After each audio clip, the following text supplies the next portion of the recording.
Marge is the kind maternal figure in the Simpson family, but she's also a raging, unpredictable psychopath.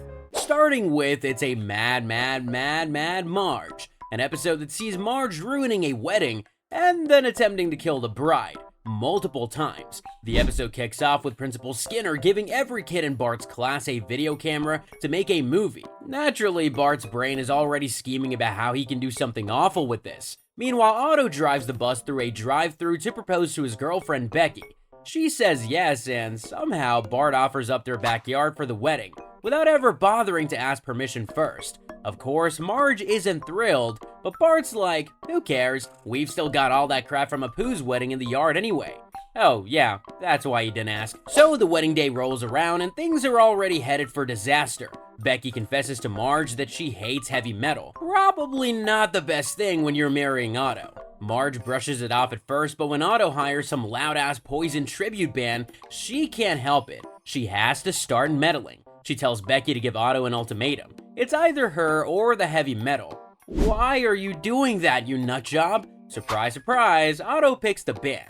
So the wedding crashes and burns right there, and Otto literally drives off with the band in the school bus, leaving Becky in the dust. Great job, Marge. Feeling guilty, as she should because Marge is crazy and can't stop wrecking weddings. She lets Becky stay at the Simpson house for a while. And wouldn't you know it, Becky's super friendly and the whole family warms up to her. But not Marge. Oh no, Marge starts getting real jealous, thinking Becky's trying to steal her family, based on literally nothing. Suddenly Marge's brakes fail one day while she's driving, and she nearly dies in the traffic chaos. But does Marge think it's just an accident? Hell no. She's convinced Becky's out to kill her and take over her life. She goes to Chief Wiggum, but of course the lazy cop can't be bothered to help. That's women trouble. So Becky's over here, all innocent, buying giant sundaes for the family to celebrate finding a new apartment, and Homer faints into the ice cream. Becky tries to give him mouth-to-mouth, but guess who walks in at the worst possible moment? Yup, Marge. She thinks they're kissing and just loses it, attacking Becky right in front of everyone. That's assault, and she's quickly arrested by the cops who are now interested.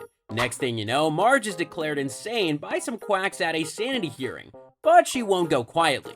Nope, she bolts, becoming a fugitive and the latest tabloid sensation. Everyone's gossiping about crazy Marge on the run. Marge, still thinking Becky's the villain, sneaks into the library to dig up dirt on her. But there's nothing, just a bunch of positive stuff. She's an angel. But then Marge finds a story about herself ruining Otto's wedding and thinks, maybe I am paranoid. She heads home feeling all guilty. Except when she gets there, everything's chaos. Homer's tied up in bondage gear, Lisa's chained to the wall, Maggie's in a damn cage, and Becky's standing there with a knife, ready to stab Homer. I mean, it is one giant mess, and it really looks kinda like some weird adult movie. Marge flips out, grabs the knife, and starts strangling Betty. And just as she's about to murder, Bart pops out and yells that Marge ruined the music video he's filming for school. Turns out the whole thing was staged, and very nearly a homicide scene. Cue the awkward apologies all around. Homer admits he's the one who cut Marge's brake line by accident, yet decided never to mention it, and Becky casually mentions she did consider killing Marge, but decided it was too much work. Which is a red flag and a half, by the way, so Marge's paranoia is totally validated, and she's actually relieved. Just when things seem to settle, the docs from the insanity hearing show up and tranquilize Marge, knocking her out cold. Homer shoots up another dart into her when she wakes up, finally shutting her up for good. So, relationship goals for the psychos there, but hey, at least Homer and Marge have a somewhat stable abusive relationship. She's not some kind of wild, unpredictable criminal, until she gets wrongly arrested, like in Marge in Chains. So Springfield's been hit with the Osaka flu, thanks to everyone using these sketchy juice looseners shipped from Japan. Naturally, the whole town gets sick, and poor Marge is stuck holding it together while the rest of her lazy-ass family is out cold. Not like it makes any difference, but she's got no time to rest and is exhausted when she heads to the Quickie Mart to buy some bourbon for Grandpa. But in her sleepy, overworked state, she forgets to pay for it. An honest mistake, right? Wrong. Apu hits the silent alarm like she's robbing the place with a shotgun. She needs to go down for this one. Next thing you know, the store's surrounded by half of the police force, all armed to the teeth. So Marge is hauled off to jail for shoplifting, and the whole town loses their minds like she's some notorious criminal mastermind, and not, a mom. Suddenly Marge is public enemy number 1, and Springfield's treating her like she's been running a crime syndicate for years. Nobody wants to be her friend, but now here comes Lionel Hutz, who's supposed to defend Marge in court. But let's be real, when has that guy ever won a case? If anything, he's got people in more trouble. Not only does he suck, but thanks to Helen Lovejoy's nosy ass spreading rumors that Marge is an alcoholic, the jury's already made up their minds. Then Professor Frank waltzes in with a straight up insane conspiracy theory that Marge somehow assassinated JFK, because why the hell not just add a little more insanity to the mix? So Marge gets sentenced to 30 days in Springfield Women's Prison. Yeah, 30 days for accidentally not paying for some bourbon. Meanwhile, Apu's sitting there thinking his troubles are over. But Snake is literally stealing the entire Quickie Mart while Apu's celebrating Marge's downfall. The whole store is being shipped off to Mexico, and Apu is too busy celebrating taking down some MILF. In prison, Marge makes friends with some of the inmates, her cellmate Phillips, and a tough chick named Tattoo Annie. She's making the best of a bad situation, but back home, Homer's losing it. The house turns into a pigsty without Marge, and the whole town starts feeling the effects of her absence too. Even though she does basically nothing in most episodes, she does a lot apparently. The bake sale run by Helen Lovejoy and Maude Flanders is a disaster because Marge isn't in there to whip up her famous marshmallow squares. The sale fails miserably, and now the town can't afford to put up a statue of Abraham Lincoln, which they apparently wanted for some reason. Instead, they settle for a statue of Jimmy Carter, which pisses everyone off because he's history's greatest monster.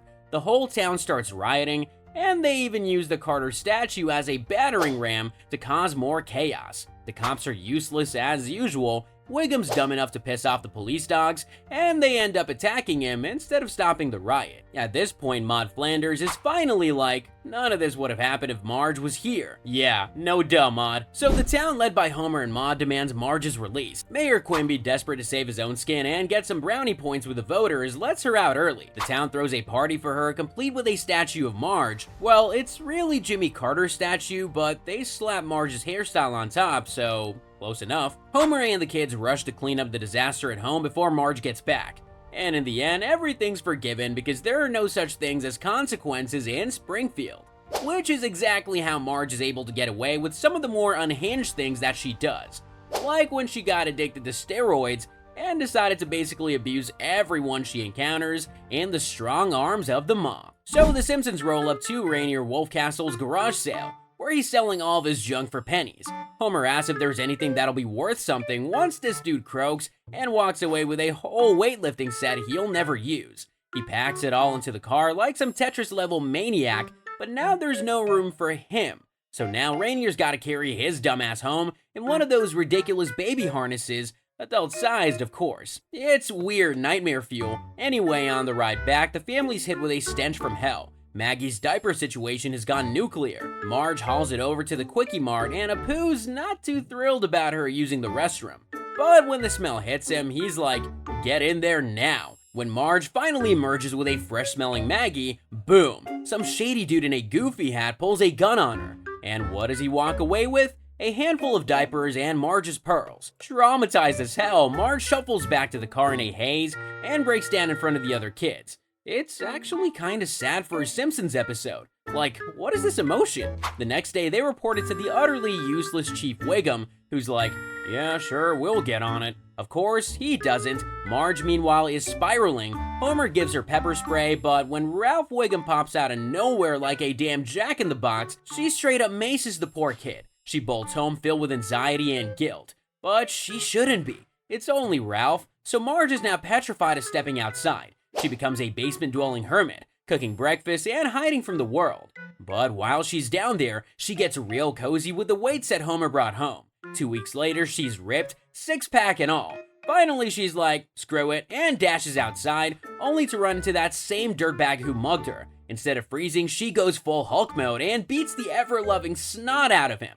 Homer's watching this whole thing, loving every second of his new ass-kicking wife, declaring, it's like I'm married to Shaft. Is that something he's fantasized about? And oh, Marge doesn't stop there. She's addicted to working out now, turning into some roid-raging maniac. Ruth Powers, her old pal from the block, convinces her to hop on the steroid train. And Marge is like, why the hell not? Next thing you know, she's full-on juicing. Her muscles out of control, and her temper's even worse. When Homer says he's not in the mood for her supercharged sexual advances, she just takes what she wants, assaulting her husband. Homer's left bruised, sore, and too broken to even function the next day. It's totally messed up and one of the worst things Marge has ever done. Things peak when Marge enters a freaking bodybuilding contest, finishing second. And even though that's amazing, she's pissed. At Moe's later, Homer nervously says he's glad she still got some femininity left, which infuriates Marge. That's why she didn't win. Moe makes it worse with his dumb mouth, saying he has enough booze to make her look good. Marge, in rage, wrecks the place and everyone in it. Finally, Homer gets through to her by reminding her of the sweet wife he married. She snaps out of it, drops poor Lenny midair, and they shuffle out of the bar, leaving Moe to burn it down for insurance. Unfortunately, Moe hasn't insured the place. Back home, Marge tosses the weight set into the furnace, ready to chill the hell out. Finally, bring back the old Marge, the slightly marginally less psychotic one.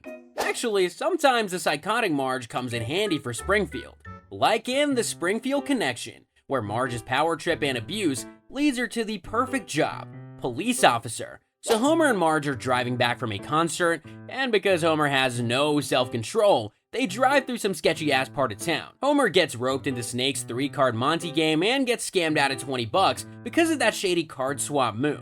Homer's all confused, but Marge, being the only one with half a brain, calls Snake out on a scam. Instead of owning up, Snake bolts, and Marge decides she's not gonna let him get away. You never want to test a mom's sense of fairness. So Marge chases after him. Homer, out of breath after like 2 steps, watches in disbelief as Marge outruns both him and Snake. When Snake tries to fight back, Marge knocks his ass out cold.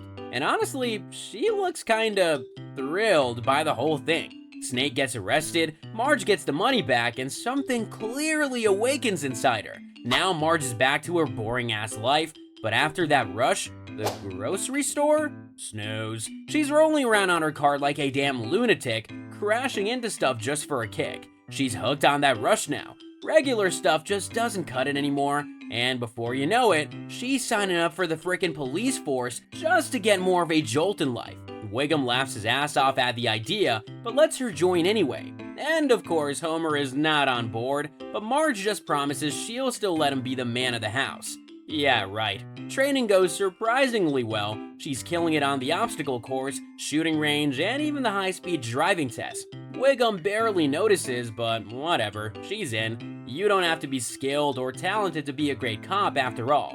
Marge shows up to the station on her first day, all donuts and coffee, ready to kick ass. But what does Wiggum do? Sends her to patrol Junkieville and Bumtown. What a welcome. Crackheads and hobos. On her beat, she deals with the likes of Lionel Hutz dumpster diving and a poo trying to bribe her. So the real classy stuff. She even gets dragged into some weird argument between Principal Skinner and his nutjob mom. Back home, Marge's cop persona gets real annoying, especially for Bart. She forces him to wear safety gear while skating, and he gets his ass kicked by bullies for it. She even pulls a damn gun in a salon because a chair made a weird noise. You can tell she's losing it. The power is going to her head.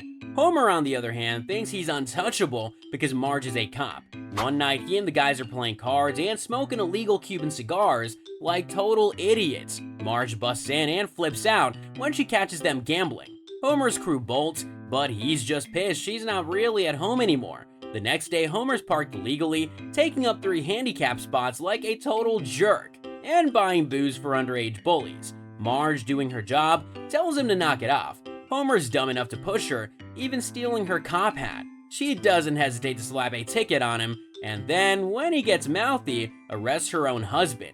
Homer's furious, but, I mean, he was kinda asking for it. Then the cherry on top, Homer finds Herman running a whole illegal jeans counterfeiting operation in their garage. Guns, goons, the whole shebang. Marge saves the day again, taking down the bad guys. But Herman grabs Homer as a hostage. Marge chases him to the treehouse, and Herman tries to escape using his cheap-ass knockoff jeans to slide down a rope. The jeans are so cheap that they rip easily, and Herman crashes to the ground. Marge wins again. Turns out being a cop is pretty easy. But of course, Wiggum being Wiggum can't keep Herman locked up. All the evidence mysteriously gone. Cops are literally wearing the stolen jeans. Disgusted by the corruption, Marge throws in her badge, realizing the whole thing was a mess from the start. But Wiggum just laughs it off. That's the police business, man. It actually seems like Marge's most unhinged tendencies come out in episodes where she gets a new job. Like when she decides to dive headfirst into the pretzel game and winds up in an intense mob-centric web of chaos. It's the twisted world of Marge Simpson. Alright, so Marge, trying to get her foot in the business world, goes to a Springfield investorettes meeting. All these prissy, rich women are tossing their cash around, investing in random crap, but Marge is too cautious. She's not into throwing money around on random ventures. So they kick her ass out of the group and hand her back her measly $500 investment. Well, I guess that's not a loss, but then Lisa pushes Marge to stop being such a scaredy cat and buy a franchise herself. So off they go to a franchise expo to change her life, or at least give her a shot at a decent life that isn't, Homer-fied. The investorettes sign up for some brand called Flea Pita, while Marge, because she's feeling rebellious, chooses some rinky-dink pretzel wagon franchise run by this guy named Frank Ormond, who seems kinda down and out. Not the most inspiring thing for a new business, but Marge gets to work setting up her office in the garage and starts passing out flyers and making pretzels with the whole family's help. Now Marge sets up shop right outside the Springfield nuclear power plant, and Homer convinces his co-workers to buy some pretzels. Everything's going great until bam! The investorettes show up with their fancy-ass Flea Pita van and steal all her customers like it's nothing. What else do you need but a fancy van and a total lack of ethics? Lisa tries to help Marge think bigger, so they try to do this free pretzel day at a Springfield Isotopes game. But nope, it goes to hell when Mr. Burns wins some stupid car giveaway and the crowd, pissed off, starts hurling Marge's pretzels at him. Not a single person eats the damn pretzels. Naturally, Marge spirals into a massive depression, telling Bart and Lisa to aim so low in life that no one will care if they succeed. She's sounding more like Homer with every failure. But it turns out Frank Ormond has died in a car accident, and so have the executors of his estate. Unlucky. Homer, feeling guilty about Marge's misery, decides to fix things. And by fix, I mean he reaches out to Fat Tony, Springfield's go-to mob boss. Yeah, great idea, Homer. Why not get the cults in on it too? The next day, Marge starts getting big-ass orders for pretzels, and she's totally stoked. But what she doesn't know is that Fat Tony and his mafia goons are out there busting kneecaps and blowing up the Flea Pita van to make sure Marge's little pretzel business is the only game in town. They're basically a racket now. Then, surprise, surprise, Fat Tony shows up at the house demanding payment for his services. Homer, being the absolute idiot he is, refuses. So Marge gets sent out to deliver pretzels in the middle of frickin' nowhere, and Fat Tony and his thugs corner her. They tell her that they want 100% of her profits. He basically says, you should talk to your husband, and he'll explain everything. And then she remembers that she married a moron. So Marge storms home and confronts Homer, who explains that he was just trying to help, blah blah blah, but she decides to just go back to making pretzels like nothing happened. Of course, the next morning, the mafia shows up to collect, but then the investorettes roll in with the Japanese Yakuza. Cue a full-on mob battle in the front yard. Marge, arguably the only sane one in town, asks Homer to just go inside, but Homer, undeniably the biggest moron in town, wants to see what the tiny Yakuza guy is gonna do. Before he gets his wish, Marge drags him inside. The fight continues, and some Yakuza guy goes crashing through their window mid-brawl, apologizing on his way out. Well, at least he has manners. That's something Marge could really learn. Otherwise, she just launches wild attacks and torments people that disagree with her. Just like Marge versus singles, seniors, childless couples, and teens. So it all starts with Bart and Lisa bickering like usual over what to watch on TV, when they accidentally switch the channel to some god-awful show hosted by this obnoxious, beyond irritating kids entertainer, Rufy, Bart and Lisa can't stand it, but guess who loves it? Maggie. She's obsessed, and Marge goes all in to please her daughter. She buys Maggie the Roofie CD and starts playing it on repeat, non-stop 24/7. That's technically a form of torture. Bart, Lisa, and Homer are about ready to lose their minds, but Marge doesn't give a crap. She refuses to turn that crap off no matter how much her family is suffering. They're all miserable, sure, but Marge?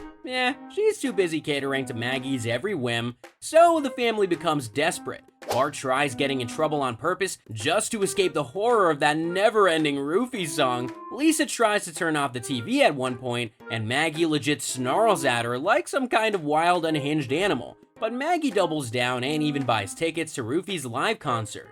As if they haven't suffered enough. So they head to his concert, which, for some reason, is being held at Cletus's sketchy farm. If that doesn't scream disaster, I don't know what does. The place is packed with screaming kids and stressed out parents. And just when you think it can't get worse, it starts raining. Now all the babies have soggy diapers, and they start bawling and rioting. It's like a baby apocalypse. Now while all this chaos is going down, the childless adults in Springfield are pissed. They're fed up with paying taxes for all the damages these little monsters cause. They have no kids, they're still happy. So Lindsay Naegle comes in hot with her new anti-kid group, the Singles, Seniors, Childless Couples, and Teens, and Gays Against Parasitic Parents, which is abbreviated to the very catchy SSCCATAGAPP. She rallies the childless mob and starts promoting the idea of Springfield free of everything remotely kid-friendly. It becomes so intense that the squeaky-voiced teen even loses his squeaky voice because he's so determined to become a man. And here's Marge, still on her Roofie high horse, who decides she's gonna fight back. She forms her own group, Proud Parents Against Singles, Seniors, Childless Couples, and Teens and Gays. The even catchier PPASSCCATAG. Her mission? Get an initiative called Families Come First on the ballot to protect parents from these angry child haters. She's failing hard at first, but then Mr. Burns, of all people, signs her petition. Because of course he's only in it for kids' supple young organs. Okay, kinda weird. Somehow this creepy move gets the rest of Springfield on board, and Proposition 242, Marge's big win, makes it onto the ballot. But even with Homer screwing up her campaign ads and bumper stickers, the proposition passes thanks to Bart and Lisa's clever little trick, having kids hug the voters at the polls. Technically bribery, but whatever, laws are looser in Springfield.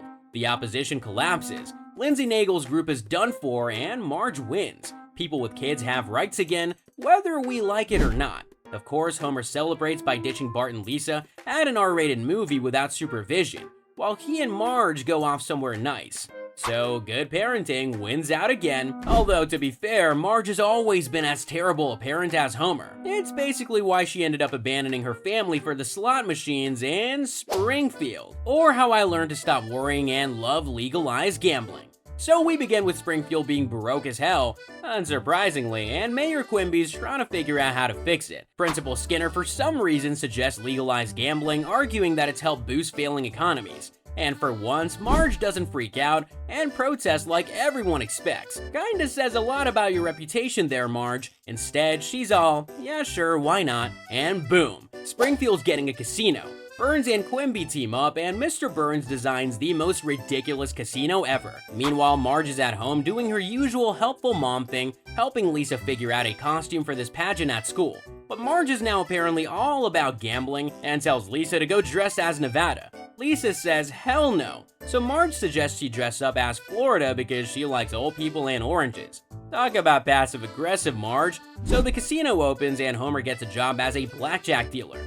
And he's so bad at it that everyone's winning except for him. Bart sneaks in, hits the jackpot, but then gets his ass kicked out because, you know, minors aren't allowed to gamble. No big deal for Bart though. He decides to build his own casino in the treehouse. He even ropes Millhouse and Jimbo into being his entertainment. It's not very high quality. But here's where Marge really starts going off the rails. She's hanging out at the casino waiting for Homer to finish his shift, when she spots a quarter on the floor. Of course, instead of just pocketing it, she feeds it into a slot machine, wins, and bam! She's instantly hooked. She's there all the time now, glued to the slots, and her addiction kicks into high gear. She's a full-on gambling junkie. Marge gets so wrapped up in gambling that she straight up forgets she's got a family. Maggie almost gets eaten by a tiger at one point, and Barney of all people has to save her. And when Barney's calling you out on your impulse control, you know you've hit rock bottom. At home, Homer's losing it. Lisa wakes up from a nightmare, and Homer's out here like a paranoid lunatic, shooting wildly at what he thinks is the boogeyman. Marge finally comes home, sees the chaos, and promises to spend more time with the family. But does she keep that promise?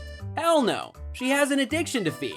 The next day, she's right back at the casino, pulling that slot machine lever like her life depended on it. Lisa's pageant rolls around, and Marge doesn't lift a finger to help with the costume. She's basically Homer now. Homer steps in with some half-assed Florida costume that looks like a rejected school project.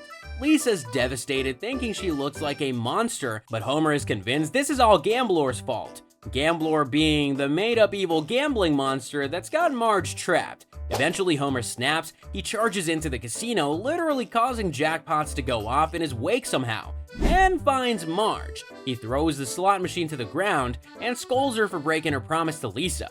Marge finally realizes she's been screwing over her family for a slot machine.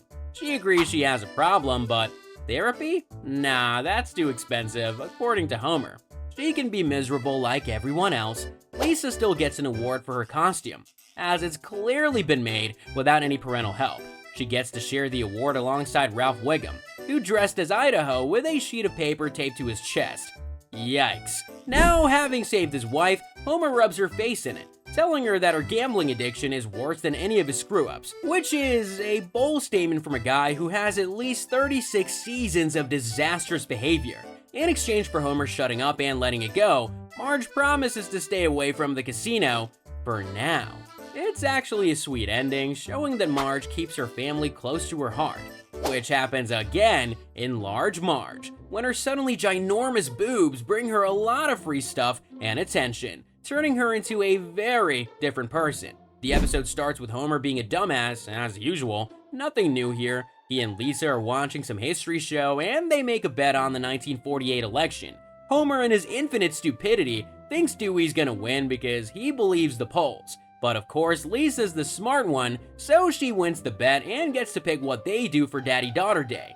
Easy win. She should have hit the casino. So what does Lisa pick? Helping build houses with a bunch of old ex-presidents who are as useless as Homer. So Homer tries to be cool by copying Bart's iconic El Barto graffiti, but it just backfires, and people think he's announcing he's gay because he's calling himself El Homo. Now Marge sees Homer with two flirty women, Lindsay Nagel and Cookie Kwan, who think he's recently divorced and she thinks he's flirting with them.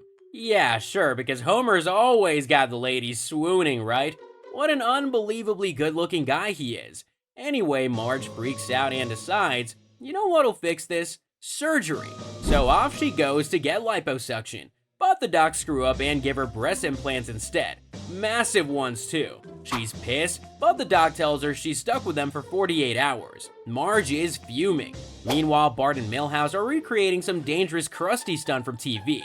They wreck the school's merry-go-round, launch it into the air, knock over a bunch of veterans, and just for good measure, Milhouse pukes all over the place. After Bart admits that he and Milhouse saw Krusty do the stunt on TV, Principal Skinner goes after Krusty, getting his show censored to the point where it's no longer fun. Thanks, Bart. So now Lisa's super mad at Bart for ruining Krusty's show. Marge, meanwhile, is dealing with the giant new boobs that are causing more problems than solutions. She can't even do basic stuff like opening cabinets without her chest getting in the way. But instead of hiding away from the world, Marge just embraces it.